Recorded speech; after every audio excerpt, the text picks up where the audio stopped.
जिस यारी विच लालच होवे तोर कदी नहीं चरदी। चादर लीरो लीर मुहम्मद विच कंडियां दे अड़दी। चंगी मंदी सजना कोलों सहवारी हो जांदी। यार यारां दा गिला नहीं करदे असल परीत जिन्हां दी। दानशमंदां दा कम नाही दुनिया ते दिल लाना।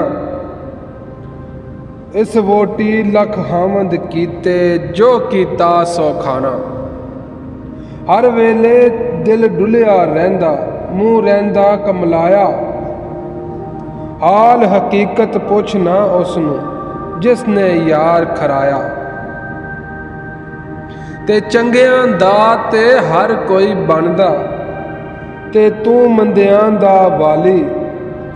एक वसीला तेरे नां दा ते मेरी उमरों चौली हाली।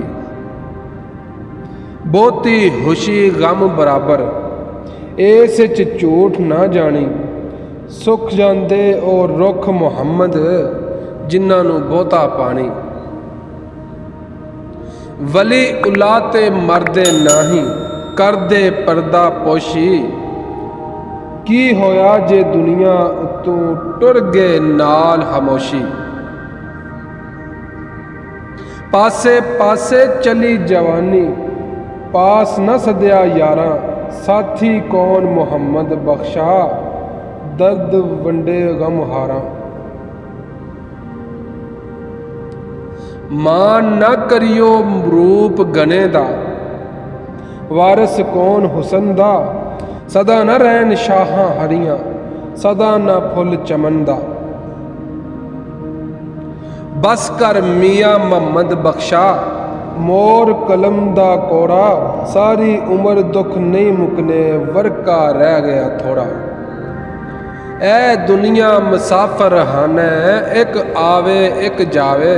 किदी मजाल मुहम्मद बख्शा इत्थे पक्के डेरे लावे। आई जान शिकंजे अंदर जौं विलन विच गन्ना। रो नू कह हुन रह मुहम्मद जे रवे तां मन्ना। ते कल्ला हथ कुछ कर नहीं सकदा ते एक दूजे नू तोंदा। मावां बाज मुहम्मद बख्शा कौन किसे नू रोंदा। सारी उम्र मैं पेके गुजारी एक दिन सोहरे जाना। लख गुनाह मेरी मां ने कजे एक सस कजे की जाना। ते मां ते प्यो ने दोवे सजनों रब दा मिठा मेवा। जिसने जन्नत जाना होवे कर ले दुआं दी सेवा। ते सारी उम्रे तू आटा गुनिया ते लखां कीते पेरे। गई जवानी आया बुढ़ापा ते कोई नहीं आउंदा नेरे। मां दा प्यार समंदरू डूंगा अंत किसे नहीं पाया। मां दे पैरां थल्ले जन्नत पाक नबी फरमाया। ते मेरे चारे पलड़े चिक्कर पड़े मैं केड़ा मलमल धोवां। मैल ज़्यादा ते साबन थोड़ा मैं बैठ किनारे रोवां।